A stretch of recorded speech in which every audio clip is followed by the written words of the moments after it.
திமுக காற்றில் கூட ஊழல் செய்தது. ஏழைகள் வயிற்றில் அடிக்கின்ற ஒரே கட்சி திமுக.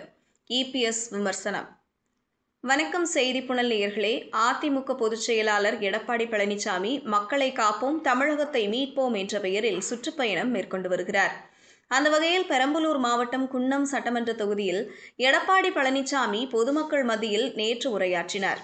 அப்போது அவர் பேசுகையில், 2021 சட்டமன்ற பொதுத் தேர்தலில் அதிமுக தேர்தல் அறிக்கையில் நாங்கள் தெளிவாக குறிப்பிட்டோம்.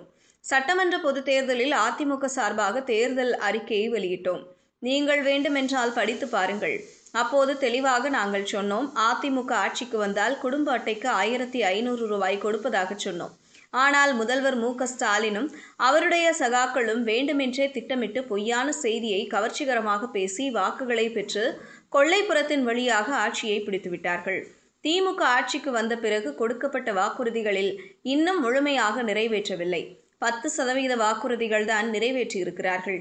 இது கிராமம் நிறைந்த பகுதி, விவசாயம் நிறைந்த பகுதி, விவசாய தொழிலாளர்கள் நிறைந்த பகுதி. இந்த பகுதியில் இன்றைக்கு ஏழை மக்கள் நிறைந்த பகுதியாகும். 100 நாள் வேலை திட்டம் 150 நாட்களாக உயர்த்தப்படும் என்று சொன்னார். அதன்படி உயர்ந்ததா? 100 நாள் வேலை திட்டத்தில் பணிபுரிகின்ற ஊழியர்களுக்கு சம்பளம் உயர்த்துவதாக சொன்னார்கள். அவ்வாறு உயர்த்தினார்களா? 100 நாள் வேலை திட்டத்தின் நாட்கள் குறைந்து 50 நாட்கள் ஆகிவிட்டது. இப்போது 50 நாளுக்குத்தான் வேலை கொடுக்கிறார்கள்.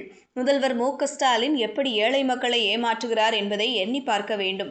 அது மட்டுமில்லை, 100 நாள் வேலை திட்டத்தில் பணிபெறுகின்ற ஊழியர்களுக்கு அவருக்கு உண்டான சம்பளத்தை கொடுக்கவில்லை. பல மாதம் சம்பளம் நின்று போனது. உடனே மத்திய அரசு மீது பழி போட்டார்.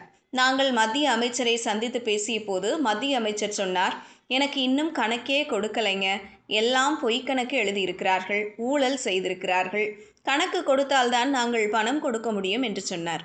அதற்கு நாங்கள் சொன்னோம், அவர்கள் எவ்வளவு கேட்கிறார்களோ அதில் ஒரு பகுதியாவது நீங்கள் கொடுங்கள் என்று சொன்ன உடனேயே மத்திய அமைச்சரை நான் நேரடியாக டெல்லி சென்று சந்தித்து பேசிய போது ஏழை மக்களுடைய கஷ்டங்களை எடுத்துச் சொன்னவுடன் 2999 கோடி முதல் கட்டமாக விடுவித்தார்கள்.